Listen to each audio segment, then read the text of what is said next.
Thank you, Don, for that very warm welcome. I would like to start by paying my respects to the Gadigal people of the Eora Nation, the custodians of the land on which we meet, who have been teaching here for tens of thousands of years, and we carry on that teaching and learning tradition at our university. I was told a lovely story recently about the Gadigal people and how they helped the early settlers. The name Gadigal comes from the plant gaddi. Gaddi is a plant that was growing around Sydney Harbour. The Gadigal people taught the early settlers about the therapeutic properties of that plant, as it helped particularly with dysentery, which was one of the privations that the early settlers suffered when they first arrived in the colony. I would also like to very warmly acknowledge a number of our special guests here today: Archbishop Glenn Davies, St Paul's College Council Chair Mark Elliott and other members of Council, and of course Ivan and Christine Head and Steve and Emma McMillan, whose contributions to the college we honour today. Today is one of a very, very special celebration for St Paul's and the university. These two buildings, the Ivan Head building and the McMillan building, represent the most important milestones, I believe, since the founding of this college. It is a great honour and privilege to be asked to be here today and officially open them for you, and to be with so many friends of the St Paul's community. In the 1850s, the Sydney community had a vision for the university and for this college.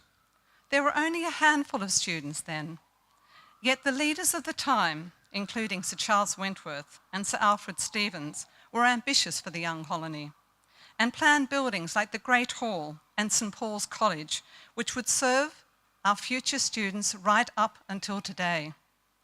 I congratulate St Paul's community on having the vision to create these new buildings. Undertaking a major project like this is not for the faint-hearted, as there are many and substantial challenges to overcome. However, the council, the management, and the alumni grasped that opportunity for the college to grow and evolve. These buildings are a wonderful addition to college life and represent a new era for St Paul's with the addition of graduate students. I am also delighted that St Paul's has entered a new era of co-education, welcoming women into the graduate house. These buildings will enable a continuation of St Paul's strong traditions as well as change to meet the expectations and needs of the community today. I was fortunate to be given a preview of the buildings a couple of weeks ago with Don Markwell and Antone Martino Traswell. I was amazed at the high quality of the accommodation, the dining rooms, the meeting rooms. The whole thing was quite fabulous. And in fact, I think the rooftop terrace is going to be amazing for cocktails as the sun sets. Really very special. And I think our graduate house people will be absolutely blessed with the facilities they have. How fitting it is to be able to honour two such significant people in the college life through the naming of these buildings. Ivan, of course, was the extraordinary and much-loved warden of the college, as Donna said, from 1994 to 2017, as well as being a poet, an inveterate Sydney Morning Herald letter writer. And Steve's contribution has spanned many years, which Don has already talked about: his time here, his time as senior student, his time on council. And Don is on record as saying that without Steve's drive, vision and commitment to collegiate education, Graduate House and the college's expanded undergraduate community simply would not have happened. Steve, I am told that you may have spent as many hours here as I spent at the university. As well as providing a very significant donation, I think it is clear today that having a committed Pauline and an architect investing his time and effort has produced a simply spectacular result.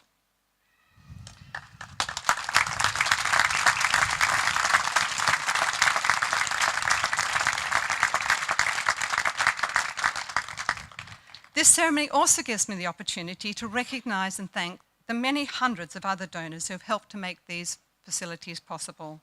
Without their support, we would not be here today.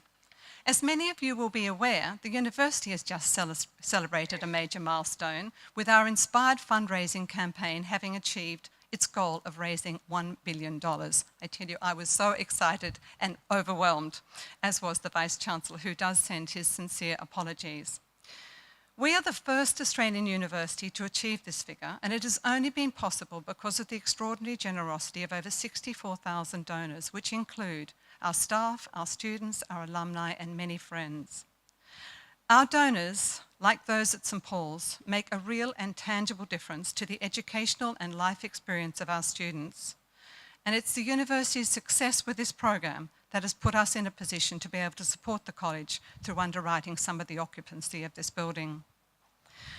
These buildings embody the important partnership between the college and the university. As Don has mentioned, underneath the two buildings is the St Paul's Colonnade, an amazing new teaching space. I wanted to use it for the Senate for a meeting, but I was told it was already fully booked. So it shows you what demand it is already in.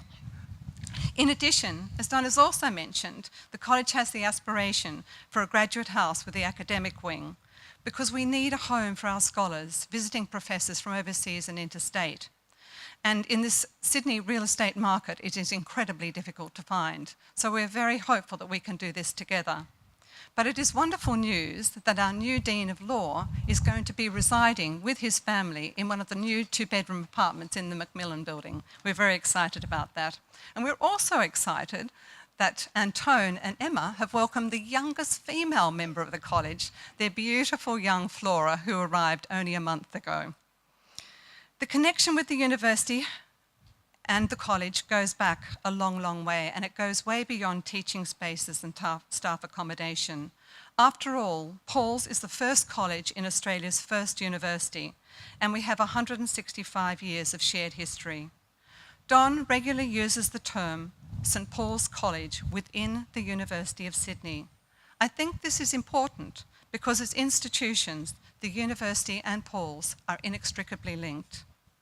The college provides an extraordinary opportunity for our students to flourish. I always say to students and parents, if you have the chance to live in college, grasp it with both hands. Paul's provides the environment for our students to excel in their studies, and excel they do. The baseline for Paul's students is a credit average, but the percentage of students who achieve distinction and high distinction averages is really extraordinary. But it is not only the scholarly success that this college imparts. It is the lifelong friendship which support Paulines in finding their first jobs, developing their careers, and fulfilling their lives more generally. And there is a strong sense of community spirit as portrayed in the motto, for God, country, and thyself. Sadly, I didn't have the opportunity to go to college, but my husband, Roger Massey-Green, who is here with me today, did. I know from him what an important and formative time his days as a Pauline were. And, like Steve McMillan, he cares deeply about and generously supports community causes. As I mentioned earlier, St Paul's has a wonderful and strong tradition. However, like all heritage institutions, including the university, it needs to adapt with the changing times and to meet community expectations and needs.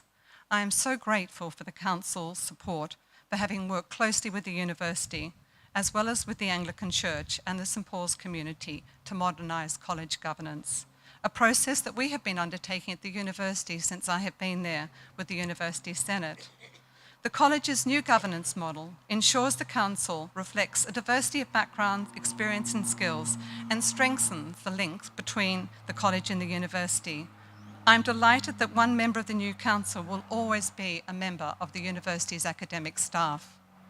The passing of the legislation late last year was a real cause for celebration.